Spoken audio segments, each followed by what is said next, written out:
right. Well, it's 7 a.m. and it's time to start. And I am really excited about this presentation, hearing from Chaz Webb. And he's with the City of Raleigh, and he's going to be talking about drainage assistance and stream stabilization programs. So, Chaz, why don't you introduce yourself, tell everybody a little bit about what you do with the city, and then the hour's all yours. Great. Well, thank you very much, John. Appreciate this opportunity. Great to speak with all of you about an important topic here, along with many great presentations this week, and that is stormwater. So, as John said, I am Chaz Webb. I am the engineering supervisor with drainage assistance and the stream stabilization programs. I have been with the city for a little over 6 years. I've been in this current role for about 3 years. Prior to this, I was a plan reviewer for the City of Raleigh, reviewing third-party developments.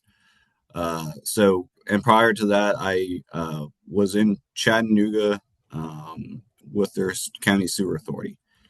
So we will get started. Again, thank y'all for being here. And we will be talking about the drainage assistance and stream stabilization programs within the City of Raleigh. So just a brief agenda overview. We're going to talk about Raleigh, the City of Raleigh and the stormwater programs. And then we'll talk about the drainage assistance programs.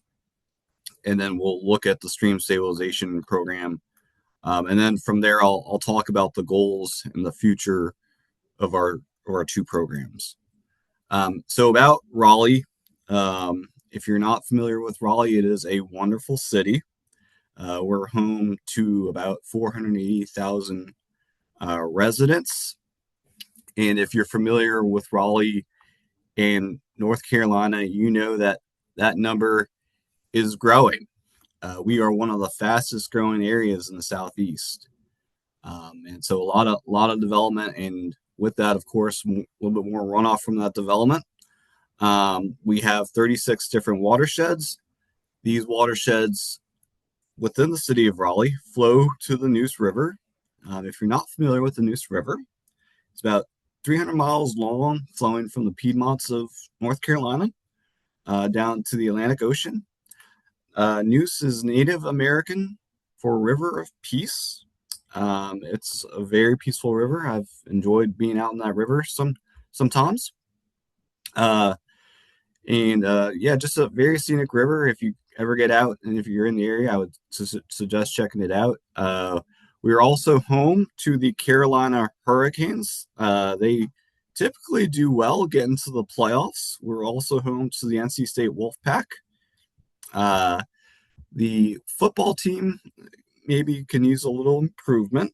Basketball team went to the Final Four last season, so always enjoy getting out and cheering for those teams. So just a little brief overview. Like many programs within municipal government, we report to a council and commission. And as stormwater staff, we answer to Raleigh City Council. They are on the left. In the top left, we have our 8 council members, 1 mayor and 7 different council members. They are very supportive of Raleigh Stormwater, and we appreciate that. The picture on the bottom left shows one of our council members going out with one of our street maintenance vehicles that we use for stormwater maintenance. Excuse me.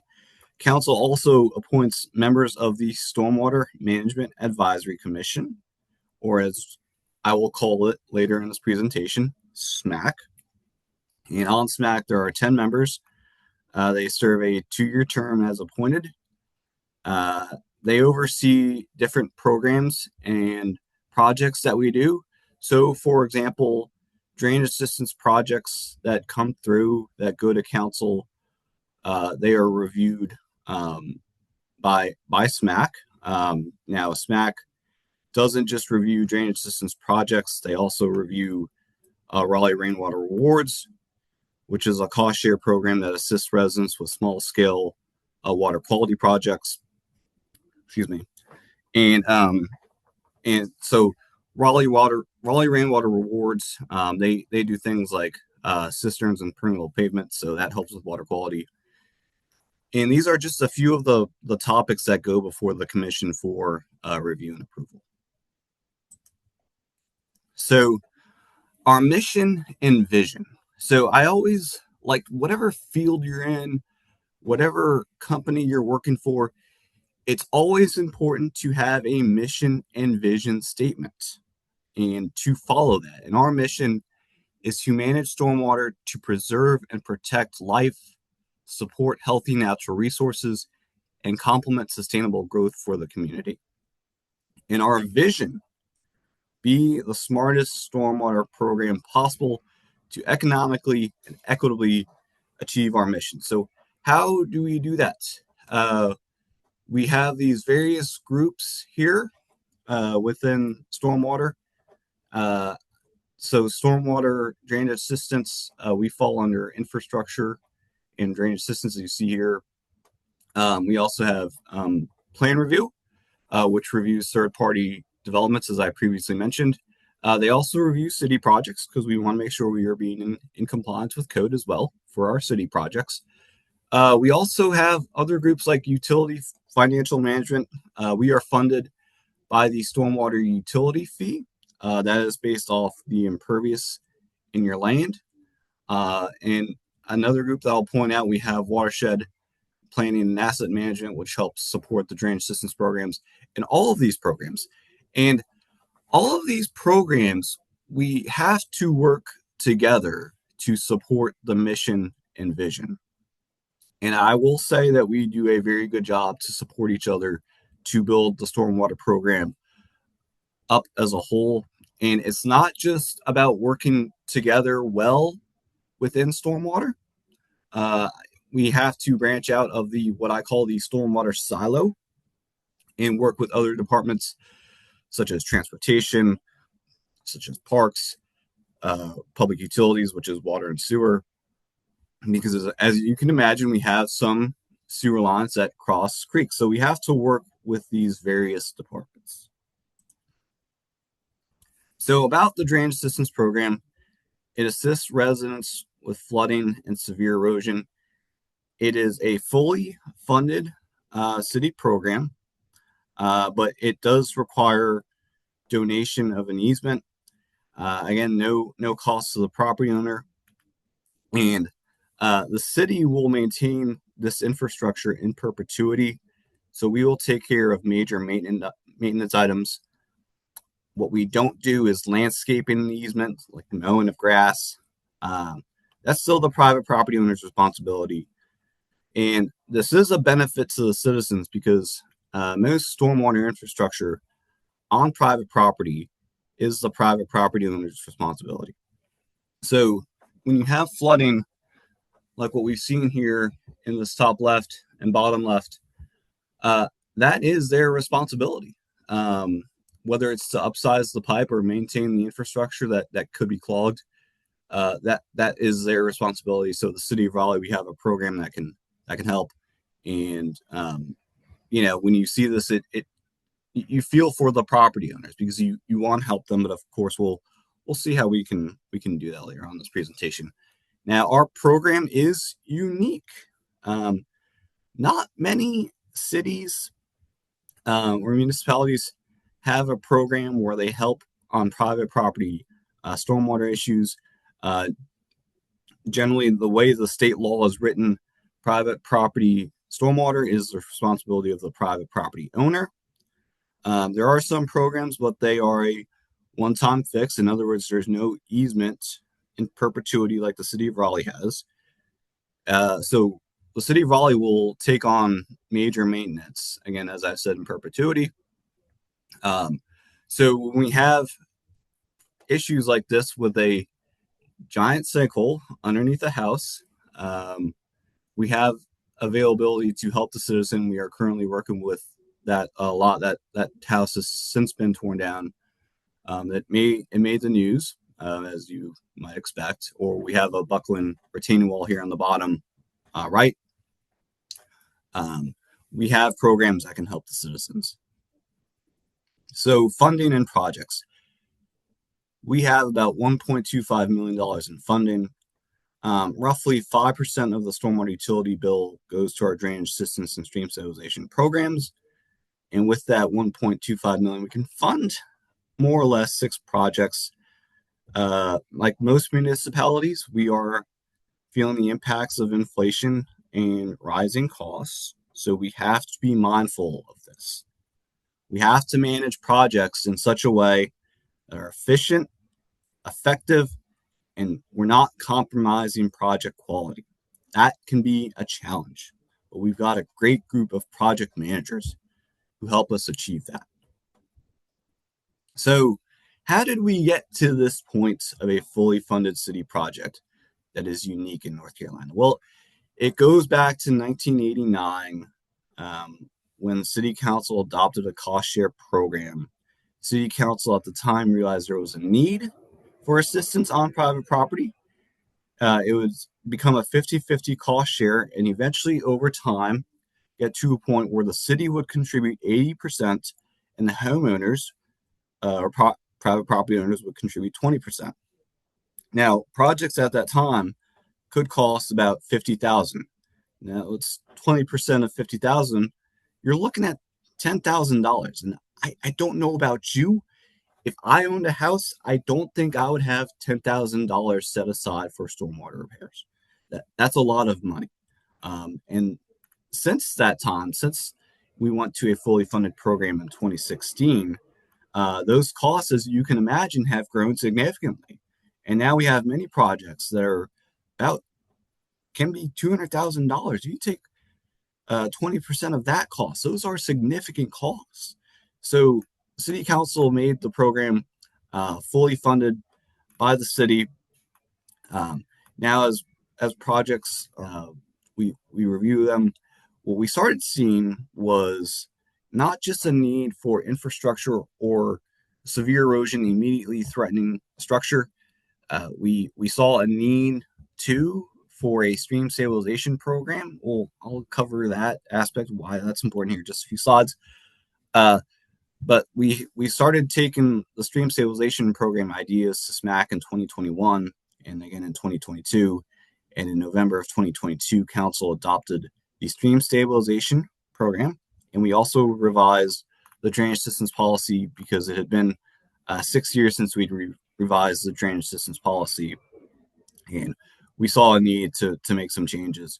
We're not going to let these policies go another 6 years without revisions. We are currently in the works of taking it to, we plan to take it to council and SMAC in next year in 2025 for some more revisions, because there's always the ability to grow and improve what you're doing. So how does this work? Let's say you're new to Raleigh, you just moved here, you're excited to be in the great city of Raleigh, your new house, and you get one of these intense storms that we've been seeing over the last month or so. What do? Who do you call? Don't call Ghostbusters, okay? Now, what you're going to do is you're going to call City of Raleigh Stormwater Management Division. And here's what's going to happen is our drainage investigation team is going to respond quickly. I'm very proud of this team. We get a lot of inquiries, and they are on it within hours, sometimes minutes. I get the emails some on our general email, and before I can even ask our team about, hey, have we looked into this? They're on it. They're contacting the citizen, and they are going out and doing site visits. Usually, those site visits are within a few days, if not the next day of the initial inquiry from the citizen. So if the project qualifies for drainage assistance, the project is then scored and ranked, and it is scored within our prioritization model. I'll talk more about the model in a few slides, but projects can be rescored. So your position on the list does not guarantee your position. In other words, if there's projects that are scored higher than you, you may move down. Conversely, we do rescore projects every 6 months to a year. And if we see that your conditions have gotten worse, we can rescore your project as well. So it's not a first come, first serve list. And it's just important to keep that open line of communication as to where projects rank with the citizens. So let's look at a completed project. This is Spring Drive. This is in the north part of Raleigh. And this was one of our first projects under the fully funded program. The project here was upsizing undersized pipe that was contributing to structural and street flooding. And as far as I know, there have been no reports of flooding since this project was completed, so we consider that a success. Now, what I will say is if you look at some of this riprap here, that's not a method we would like to go with now. We'll see this on a recently completed project. We're trying to go with a little bit more natural vegetative solutions. That's not to say this was a bad project or a bad design or a bad solution. It's what was working at that time. But again, we're trying to evolve, improve, and so we'll see this on the next project, before and after. This is Northbrook Drive. This project has just been about completed. We're in the final walkthrough stages. And the issue here, as you can see, was severe erosion threatening a structure, which is, as mentioned, what the Drainage Systems Program also does cover. But I like these banks here. The erosion, moving closer. So we use some more vegetative solutions. This was about 200 linear feet of stream stabilization. Excuse me. And we had about 120 tons of boulder placement, some grade control. We did some planes that we're going to do. So this is more of what we're trying to get to. But again, this was a very happy property owner. As you can imagine, that's right here. This would scare me a little bit, but they were patient and worked with us, and we appreciated that. So let's transition a little bit to the stream stabilization program. As mentioned, the Drainage Systems Program deals with erosion that immediately threatens a structure, and we know some of the stormwater experts that are on this call can tell you that there is a great water quality benefit to repairing erosion here on this picture on the right that isn't immediately threatening the structure, but because of the water quality benefits, it would be very helpful to do that. And that's because one of the leading causes of pollution, especially in North Carolina streams, is sediment. And so we started to create this program and say, how can we fix areas like this where it's not immediately threatening the structure? And so we will see some of that here in a little bit. But the stream stabilization program adjusts stream bank erosion that would not score high under the Drainage Systems Program. It is driven by public safety. Again, we still have to keep that in mind. So I don't want to say, when I say we're talking about severe erosion that's threatening a structure, we still keep a little bit that in mind. We still have to have that public safety. We are a public agency. But the purpose of the stream stabilization program was to improve water quality by protecting and stabilizing eroding stream banks. So funding and projects, we have about $500,000 in annual funding. That typically funds about 6 projects per year. Although with escalating cost, I would imagine that the number of 6 will go down. But again, I talked about being efficient with projects, trying to minimize the cost while maintaining quality. We're still working to do that. Now, these projects in the prioritization model utilize the design, bid, build process. That's part of the stream stabilization process. And we have other options to help the Raleigh citizens. We have stream repair workshops. We have buffer builder bags. And I'll get into that in just a little bit, but I want to talk about the model because I keep referring to the prioritization model.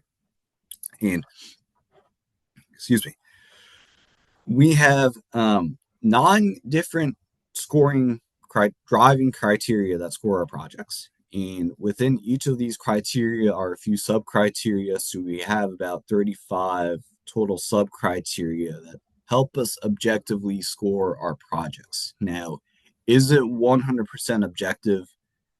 No. There's always going to be some subjectivity. We're doing some model enhancements to try and fix that. One of the things we have seen is the scores can be very close, and we'll see that on the next slide, just how close these scores can be, and how little variation within the scoring. So we are working on that. This is the integrated stormwater prioritization model, which is used throughout stormwater, not just drainage assistance and stream stabilization projects. And that's important because we may have a drainage assistance or stream stabilization project that is too big for us. Again, when you look at our budget, it's a good number, but we can have projects that far exceed that budget. And so we sometimes have to move projects around. So it's important to have a consistent model within stormwater. The main drivers of this model are public safety and public health, flood hazard reduction benefits, regulatory mandates and compliance, and water quality benefits. We have some of these others which play a part, but as you can imagine, 17%, that's really going to drive the score. And it is helpful to know because especially when we're going out into the field and we're talking to the citizens, one of the things they want to know is where am I going to score? Where am I going to score? And it's very hard for the field staff without having a laptop or having someone check the score to know exactly where they'll score. But they have an idea. They've done enough times to have a general idea, and we always caveat it by saying, hey, we will get back to you. We think it may be X, but we will know for certain. And then they do follow up with the citizen. So pending projects. Okay. We have roughly 110 projects right now on our pending list. The list keeps growing. There's a demand for this program. Now, these are all projects that have said they're willing to donate an easement, but they don't score high enough yet for financial assistance. And in the project ID, we'll see some of this because 216 is an internal code that we use for the program. And then we have the year. So for Donna Road, this is a project that has been waiting for assistance for 7 years. They have been patient. They have made it to the top. But again, that's not a guarantee that they will be next if we have projects that are scored. But it is looking better for them that they have made it to the top to get financial assistance. And then conversely, we have, for example, Damon Court, IUC 2024. So they entered the program this year. So I say all this because it's not a first come, first serve. It's where you score in the model. And I talked about the closeness of the scores.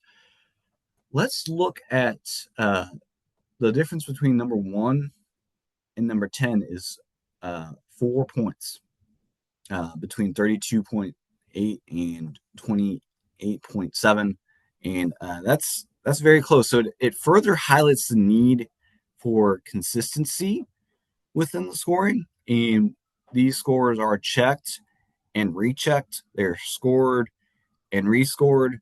And before they are taken to the Stormwater Commission, they are checked again just to make sure that everything looks consistent, everything looks appropriate. So the stream stabilization process is very similar to the drainage assistance process. Citizens call, email about stream or erosion going on their property. We respond very promptly, often conducting site visits. And we always want to make sure that we are going out and seeing the site whenever we can, because for these projects, it's not a one size fits all. There's always going to be something that you need to see out in the field, that you need to put eyes on to help the citizen. We will determine the proper option, whether it's stream stabilization, stream repair workshop, or buffer builder bag. And if the site qualifies, it is scored and ranked. Now, what I will say is that not we can't help every citizen. Um, it's just that's hard. There's some situations that we cannot help. For example, we don't regulate private drainage. In other words, you have to receive a public contribution for these projects. It has to come from a public right-of-way, street, or public property. That's the public benefit essentially to this, with helping the private property owners. But if it's private drainage, there's not much that we can do in that situation. But what we can do is we can at least listen to the citizen and give them advice. And sometimes all the citizens want to do is be heard. They want to feel like someone on the other end is caring about their projects. And that can go a long way. That prompt customer service and listening to them, not just hearing what they're saying, but actively listening to their concerns. So we have several different options for the stream stabilization programs. We have moderate erosion, threatening or non-threatening of the structure. This would involve permitting, design, bid, build process. We would hire a consultant engineer. Consultant would come up with a design. We would review it. We do several iterations of review, and then we bid it out. And it does require a permanent drainage easement from the citizen. It usually involves 2 to 4 properties. We try to limit the amount of properties for a couple of reasons. First is cost, as I mentioned. Our budget is limited. We don't have the funds to do all these different properties. And 2, because these easements are donated, when you're asking the citizens to donate an easement granted in exchange for helping solve some stormwater issues, we are there's can be some hesitancy, and I understand that completely. It's their property; they have an ownership. We try to coach them, help them, so why it is important to donate an easement.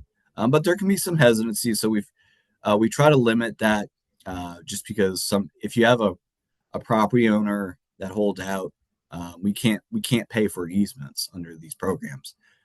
We have a different program for that, the CIP program. It can be a little bit troublesome sometimes to get projects continued.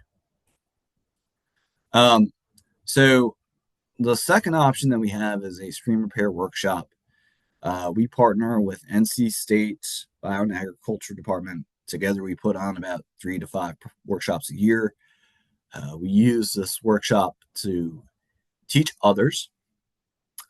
We have limited staff and resources at the City of Raleigh. But if we can teach citizens in other departments, such as parks, how to install cost-effective natural solutions, we have helped our community, because we have provided the methods necessary for others to do the work themselves. And that's important. Empower the citizens. And that's what we're trying to get to. Because our staff is limited, our budget is limited, but if we can help teach people, it'll go a long way. And so that's really what we're trying to get to as well. So the stream repair workshops, we have core matting, core logs, straw, repairing buffer seed mix, and live stakes. And again, this is not a one size fits all. It's often a mix of these different materials, known when and where to put them, and we try to use that to empower the residents. There are some maintenance requirements for this. We want the owners to have a sense of ownership of these tools and methods and materials that we are giving them. Unlike some of the other previously mentioned projects, we do not get an easement for this area, for the areas that we're working in. We do get a right of entry. It is important. It's still private property. And so as such, making sure that the private property owner has given the consent for us to access their property and do this work. So we're going to look at some stream repair workshops. This was 90 feet of erosion on Hadley Road. We installed core matting, straw, repairing buffer seed mix. We planted 200 live stakes and 10 trees were planted. This would have been to do a full-blown stream stabilization project with the typical design bid build process. We were looking at a couple $100,000 for this repair. It was a little bit longer stretch than you can see in this picture, but it would have been a costly repair. But by doing some of these methods, we have saved money for the city.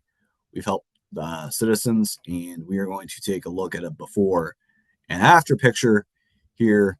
I absolutely love this vegetation. This picture on the left here was during the workshop where we went out with NC State. We had great participation.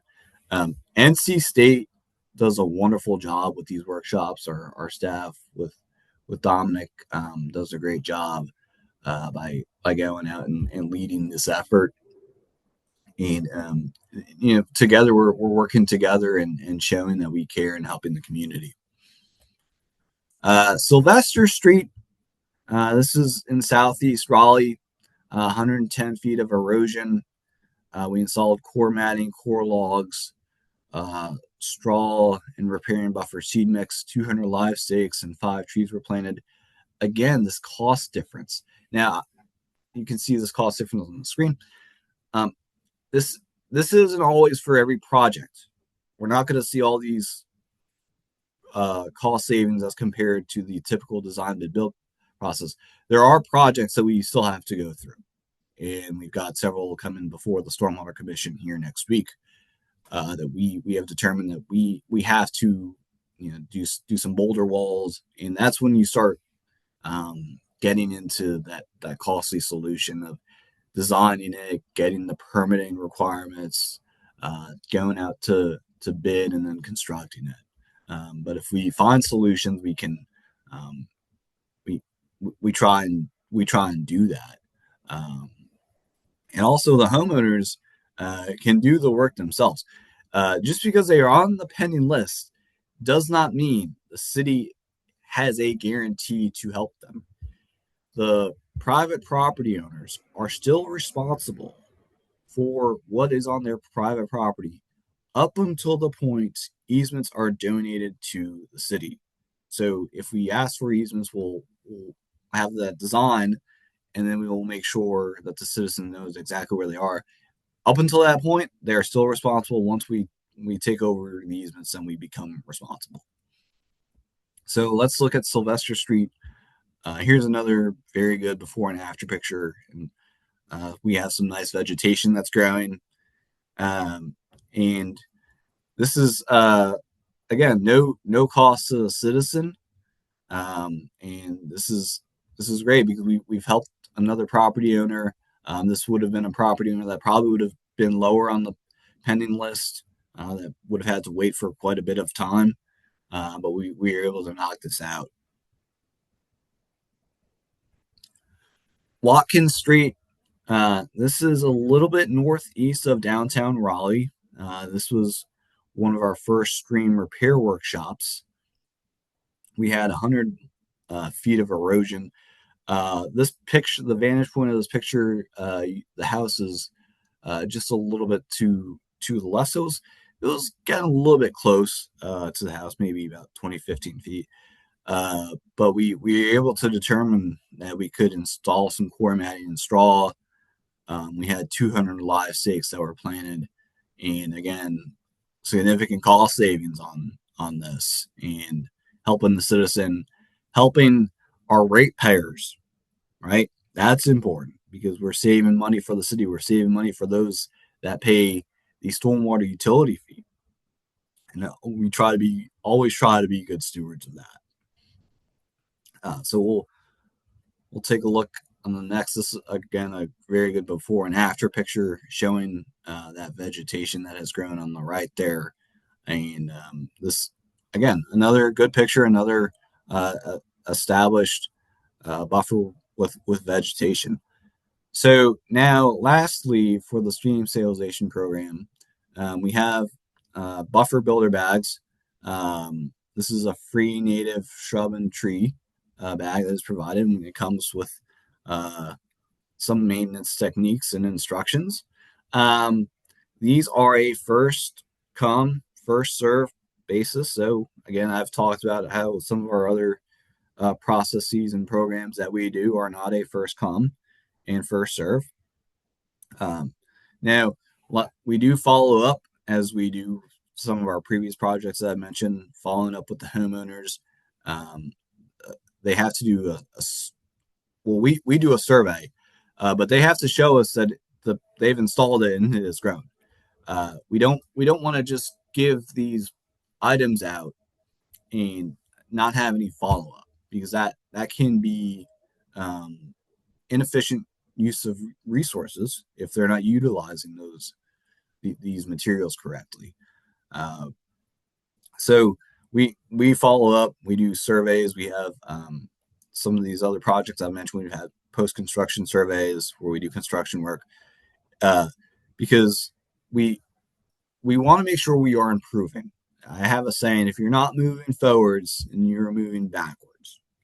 So we strive to do an excellent job and support our mission and vision, and we do that by learning where we can improve. We're not perfect. Nobody is, but you can always work to improve, and that's what we strive to do. So, buffer builder bag installation. Here's a buffer builder bag that was planted, and again, as you can see, a nice growing vegetation here. And so yes, good before and after picture again. And these are the things that to me show us the work that's being done is being utilized and is being successful. So just a recap of the 2024 fiscal year in review. We had 3 design bid build projects nearly completed. That was $840,000. We had 26 projects in design. Estimated costs of those projects are about $3.7 million. So we've had a lot going on.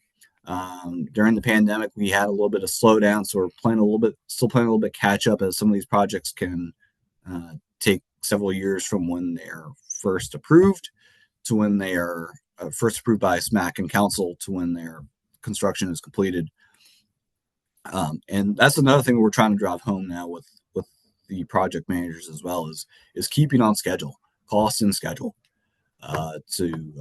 because these, as you saw on that Excel screenshot, there are people who are waiting, and they don't, they understand it's a process, but again, it's their house, it's their property. They have stormwater issues on their house and property, and it's important to continue moving along, feel like they're heard, but also show, not just tell, but show we are moving these projects for you. For B3, we had that's buffer builder bag, 405 plants, and a little bit over 2,200 live stakes. So these are, and this is really just the first iteration of this. It continues to grow and expand, and we are looking to expand that even more and continue to grow. I'd like to see these numbers, specifically with the live stakes, the stream repair workshops, grow, and as well as some of the projects. 3 design bid build projects completed. We've got several more that are going out to construction here, in this fiscal year, so we should see that number grow at this point next year. So uh, goals for the end of 2024 and 2025, be a teacher in stream repair workshops. Again, like I was saying, empower others, empower other departments. That goes back to our vision of being the smartest stormwater program. We are going to update our policies. That will be helpful to continuously improve. We see some things sometimes that can be, we can work on that. I don't want to say hurt the program, but we can improve on to make the program better. We are trying to be more proactive and less reactive, and we are creating what's called program PIPE, proactive, equitable, and private property engagement. That's the acronym. I think it's a very cool acronym. Ariel, who's our communication specialist, came up with that on the fly. Very impressive that she was able to do that. And so, for example, that sinkhole that you saw earlier in this presentation, I don't want to say that was preventable, but if we're going out and we're cameraing lines, we're getting with the property owners, say, hey, we think we have found an issue that you may not know about, because a lot of property owners, like with that sinkhole, they don't know about it. It's underground, and they may not be aware until it becomes a big sinkhole. We think you may have an issue based off what we've seen with our cameraing your stormwater lines. This is your private property, but we have a program that can possibly assist you.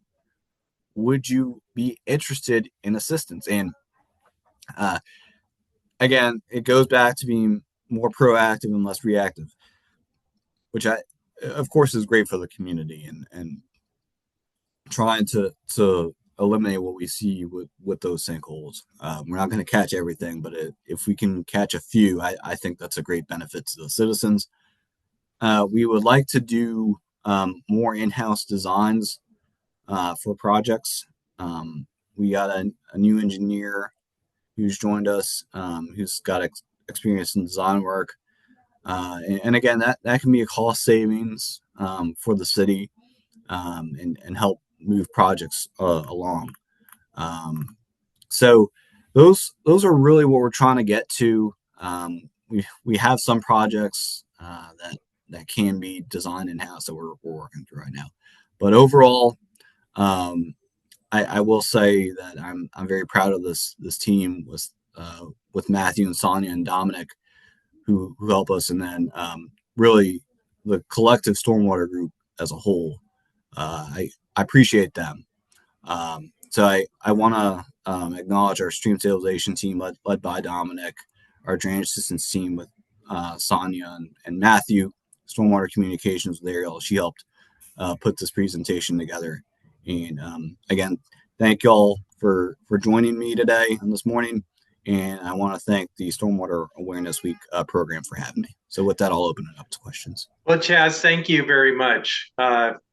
Really appreciate your presentation. And I have to tell you, I'm a little bit jealous of North Carolina. I don't know if you noticed in the chat some of the dialogue we had about California permits compared to North Carolina. And you guys seem like you can get things done with a whole lot less red tape than we can. Great presentation. I do want to open it up for questions. Actually, Wayne's been doing a great job of answering some of them as we go through here. Thank you, Wayne. So if you have a question for Chaz, go ahead and unmute yourself and ask him.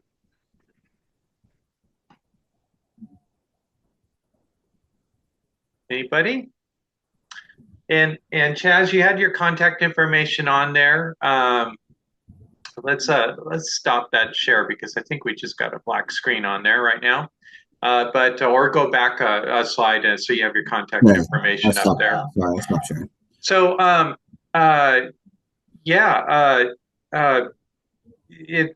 any questions from the audience?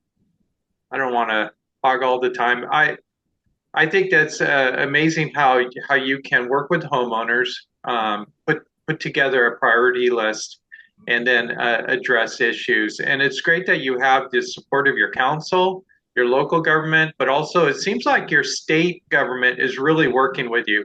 I know one of the questions that we were kicking around in the chat was about the environmental permits. Although Wayne spoke to that a little bit, could you also talk about maybe the timeline involved with getting other permission? I know we had the Army Corps, the 404 permit or nationwide permit is often called. But what else comes into effect as far as environmental permits? Yeah, we have state permits, for working in the stream, FEMA floodplain, making sure you don't have a new rise. So again, and I came from plan review, so I can't say anything about the the process or criticize process because you have to do it. We want to make sure we're adhering to all the rules like we would a third party developer. We don't want to be any more special than they are just because we're the city. Right, right. Now, does the state work with you to help streamline these projects? Do you have different categories? Like, are some obviously you talked about funding categories where you have higher priorities, lower priorities. Do you have projects that are considered emergency projects, and do they get streamlined as far as the permitting is involved? Um, so not within the drainage assistance or stream stabilization program. The picture that you saw with the sinkhole underneath the house, we moved that through drainage assistance because that was the fastest route. We do have some emergencies. We had a sinkhole in a little bit west of Glenwood South on Park Street. That was an issue in the street that we can move through pretty quickly. So yes, we have emergencies. We have a stream. We're working on a streamlined process to get those done because, again, if you have a sinkhole in the middle of the street, that's a big inconvenience, and that is a safety hazard. But for drainage assistance, it's trickier because you're on it's private property, right? So it's not Right, just something that we can do overnight. Um, so it's something we try to work through and move as fast as we can. But right. if it's public right away, yes, we have a little bit more teeth that we can use to move those along. Now, of these projects, how many of them are just natural drainage ways compared to how many are what we consider blue line streams? Um, so I mentioned we had 110 um, projects on our pending list. That was last time I checked, and it's a little bit more than half, which are stream stabilization on the stream side. Um, I think it's like uh, whatever it would be 58 to 52. I don't though I don't think those are the exact numbers, but I know it's just a little bit more than half our stream projects. Okay, okay. Now, I know one of our biggest hurdles in this state is the Department of Fish and Wildlife. Do you have an agency that's also, anytime you're in streams, you're involving habitat, potential habitat, endangered species.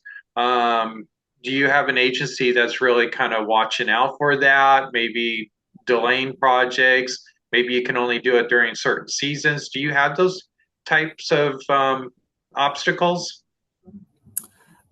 Yes, we have a project going Midlands Drive, which was uh, a project where the erosion is about uh, I want to say 15 feet from the house, and actually you can see on some of these projects where uh, there's cable lines that are kind of like this are nearing falling in. There's sewer, but we had talked about that doing some of these plannings would be difficult when we wrap up that project. Doing some of the plannings in the summer months when there's all this vegetation that is there would be difficult. So we are kind of mindful of seasonal issues like that.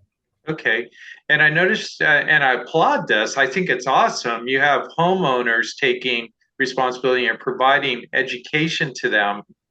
But I know even, here in California, a homeowner, and oftentimes they do take things in their own hands, and sometimes they end up with huge fines for causing a problem to habitat or endangered species. Is that a part of that education program? Is letting them know what to do, what they shouldn't do, endangered species, encroachments upon that?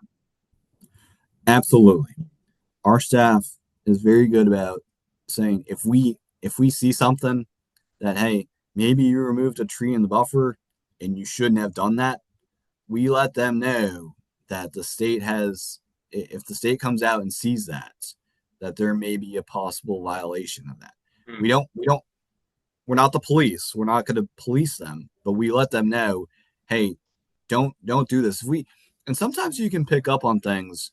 Um, they'll say something, and you're like, hey, did you encroach on the buffer? Did you move all this vegetation?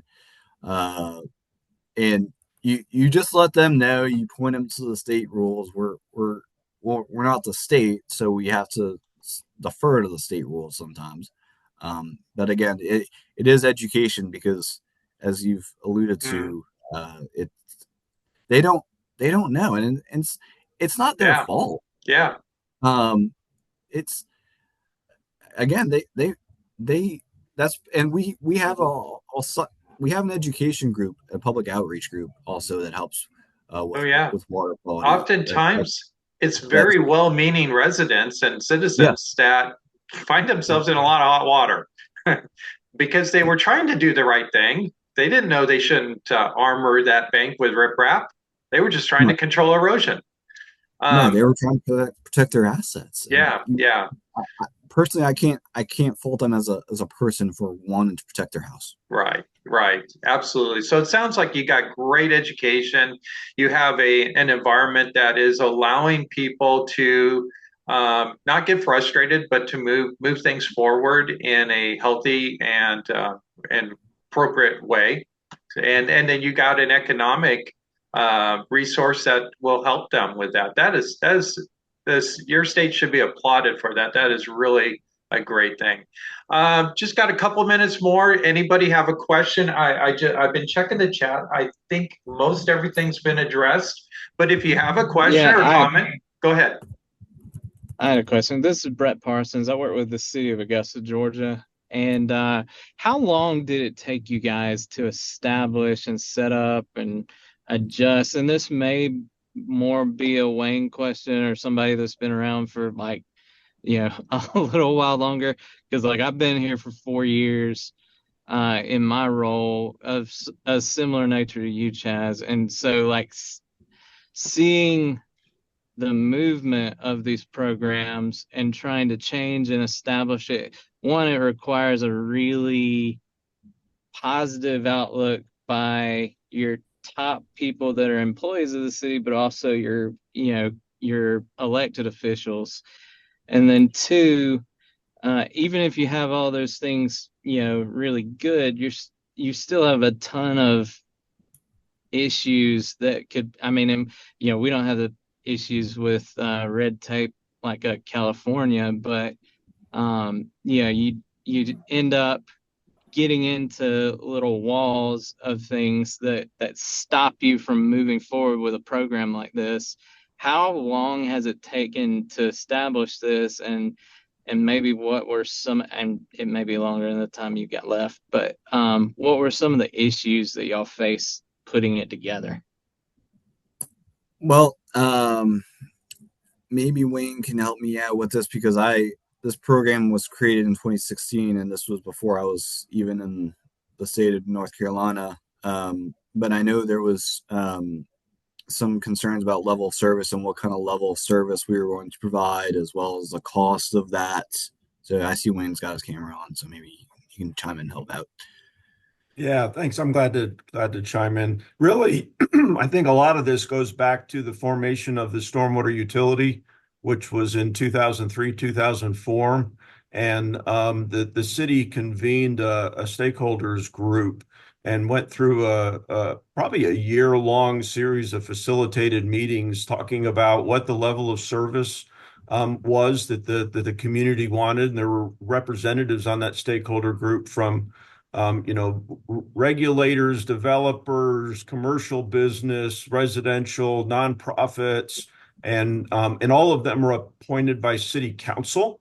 So they had credibility with the council, and after that whole facilitated process, that group actually came back with a recommendation that the city should be increasing its level of service to the community in terms of stormwater, and what it was providing. And then the second question, once they decided on the level of service, was how to fund that. And then the same group looked at the options and made a recommendation to council that an impervious surface-based stormwater utility was the preferred funding mechanism, which then was very controversial at the time, but did pass on a 5-3 vote with city council. And we just celebrated our 20-year anniversary with that stormwater utility. And really the support with council, once the city started receiving that funding and the community started seeing the benefits of how that funding was being expended, I would say the support has continued to grow over the years. And we're right now very lucky to have very, very broad support from the city council and really all of our programs, and even an expansion of some of the programs like the drainage assistance and stream stabilization. All right. Well, this has been great information. You put your contact information, Chase, in the text there I saw. So thank you, gentlemen, for being a part of this. Thank you, Chase, for your great presentation. It looks like you guys are doing a phenomenal work there in Raleigh, and I look forward to hearing more about it on Friday morning. So if you want to hear more about their stormwater management program, join us for the first, workshop of the morning on Friday at 6 a.m. Pacific Daylight Time, 9 a.m. Eastern Daylight Time. We'll see you later. All right. Have a good stormwater awareness week, everyone.